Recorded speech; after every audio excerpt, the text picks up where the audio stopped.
It is said that if you change your habits, you change your life.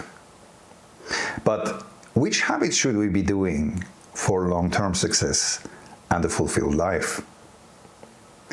In this video, I will explain how the world's largest high-performance study was conducted, what high performance really means, but most importantly, what the key success factors are and how you can learn them.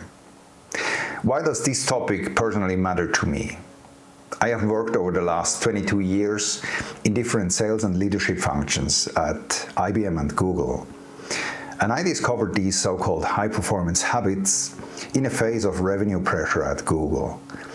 And my motivation to learn them was to hit my goals. That's why at that time I hired a coach. Today, this is my work, and I help people with challenges gain clarity, drive outcomes that matter, and above all, stay healthy. So, let's start.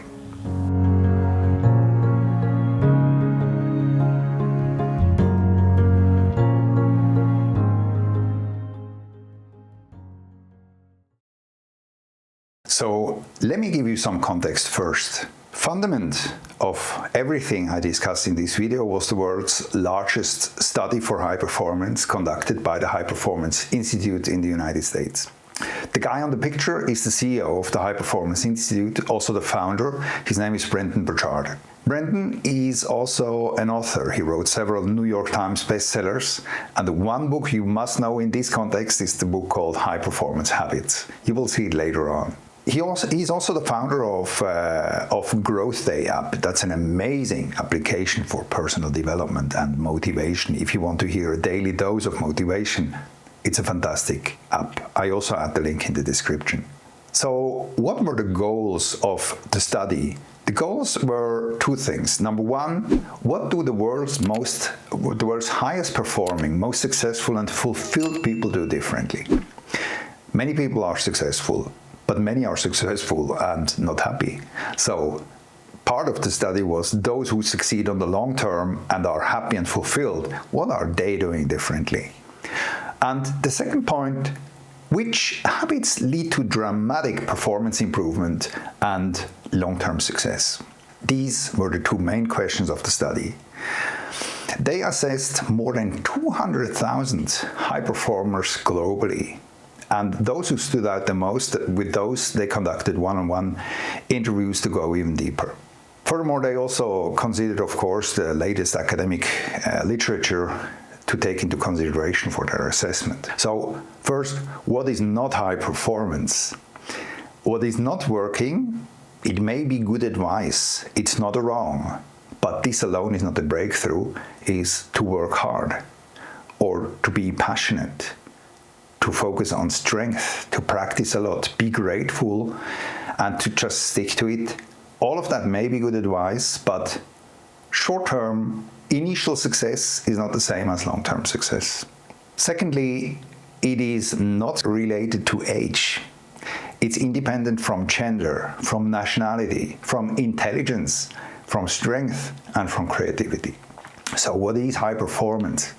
High performance, based on the study, means succeeding beyond standard norms on the long term, while, and that makes the difference, maintaining a positive well-being as well as relationships. High performers describe the feeling that they have very often as a feeling of flow when they work, of full engagement, of joy and confidence that comes from consistently giving your best. What we know about high performers is that they are more successful than their peers and also less stressed. They are more confident that they will achieve their goals despite adversity. They are uniquely productive and they master to focus on what matters the most. Brogle calls that prolific quality output. Focus on what matters the most for whatever your area is. They work passionately regardless of traditional rewards. They are very often admired, they are adaptive, they are happier, healthier, and very often they are also more appreciated, and they see that their work is making sense. It's not just about strength, it's more. It's also about an attitude. They don't ask the question so much about who am I and what are my strengths. Instead, they rather ask the question, how can I be of service here and how can I grow into that? Finally, what are the key success factors? Nothing works like habits work if you want to make a long-term difference. It's about repeated action, not just one-time action. So what matters the most? Based on the study that they conducted at the beginning, they tried to identify the key behaviors. At the beginning, they observed more than 100 performance indicators, but then they tried to boil it down. And they boiled it to 6 key habits. They paid also attention to that these patterns are deliberate, observable, malleable, trainable, and applicable across domains. So, what are these 6 habits? Here they are.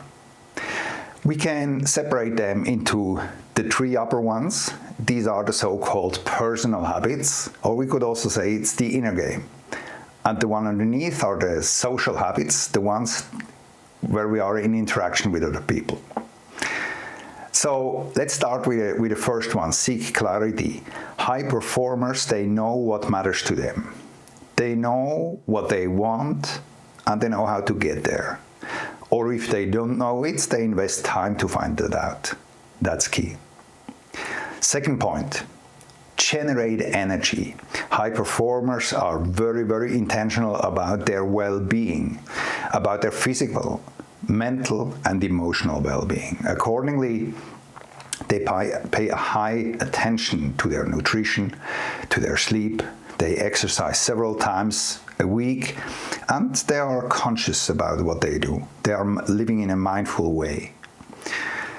Next point is raise necessity, or with other words, motivation. They know how to fuel their fire. Concretely, if they do something, they know why it matters to them. And they, by knowing what matters to them, it augments their motivation. Productivity. They focus on what matters the most, and they know how to get things done and how to avoid distractions. Influence. A lot of success depends on your ability to inspire other people. Accordingly, high performers, they know how to build trusts, they know how to communicate well, and they know how to share their vision with other people. That's another key element of influence.